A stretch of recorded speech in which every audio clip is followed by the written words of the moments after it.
আরাফার দিনে যত মানুষকে জাহান্নাম থেকে মুক্তি ঘোষণা দেওয়া হয়, পৃথিবীর আর কোনোদিন তত ঘোষণা দেওয়া হয় না। তা লাইলাতুল কাদর হোক, তা জুমার দিন হোক, যেটাই হোক না কেন, আল্লাহ তাআলা মানুষের সামনে প্রথম আকাশে নেমে আসেন। ফেরেশতাদের সামনে গর্ব করে বলেন, মা আরাদা হাউলায়, বলো ফেরেশতারা জিবরাইল মিকাইল এরা কি চায়?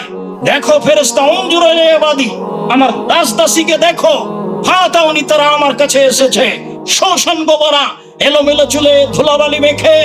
দেখো ফেরেশতা জিবরাইল মিকাইল ইসরাফিল, দেখো পৃথিবীর ফেরেশতা যাদেরকে তোমরা সৃষ্টি করতে নিষেধ করেছিলে, আমি তোমাদের সামনে গর্ব করে বলছি, দেখো আমার দাস দাসী আমার নিকটে এসেছে এলোমেলো চুলে ধুলাবালি মেখে, এলোমেলো চুলে ধুলাবালি মেখে, এলোমেলো চুলে ধুলাবালি মেখে আমার দরবারে যা বলছে তাই করে দিলাম, সবকে জাহান্নাম থেকে মুক্তি ঘোষণা দিয়ে দিলাম। এই কথা আল্লাহ তাআলা বলেন। এই হলো আরাফা। সূর্য ডুবে গেল, এবার আরাফা ত্যাগ করতে হবে। সূর্য ডুবে যাওয়ার আগে আরাফা ত্যাগ করার কোনো পথ নেই। এখন আপনি একটু ফ্রি থাকেন, চিন্তার কি আছে?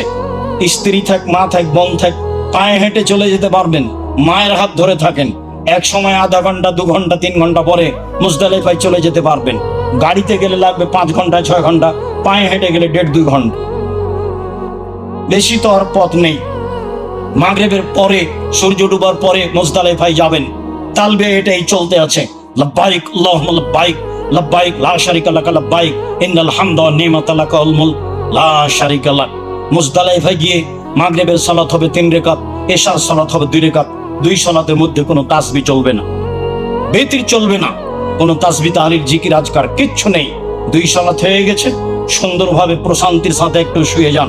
যেখানে যা মিলেছে সেখানেই, পাথর হোক আর ইট হোক, যেভাবেই হোক না কেন একটু শুয়ে যান। ফজরের টাইম হয়ে এসেছে, আপনি উঠে ওযু করে সালাত আদায় করে নেন।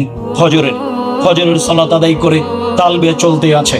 সূর্য ওঠার আগে হাঁটতে থাকেন, চলতে থাকেন সামনের দিকে। লাল রাস্তার উপর দিয়ে যেতে যেতে দেখবেন লেখা আছে মসজিদ মাশআরে হারাম। ওখানে গিয়ে হাত তুলে দোয়া করতে হবে। আল্লাহ রাসূল বললেন, ফাজকুরুল্লাহ ইনদাল মাশআরিল হারাম। পৃথিবীর মানুষ, তোমরা মাশআরে হারামে আল্লাহকে ডাকো।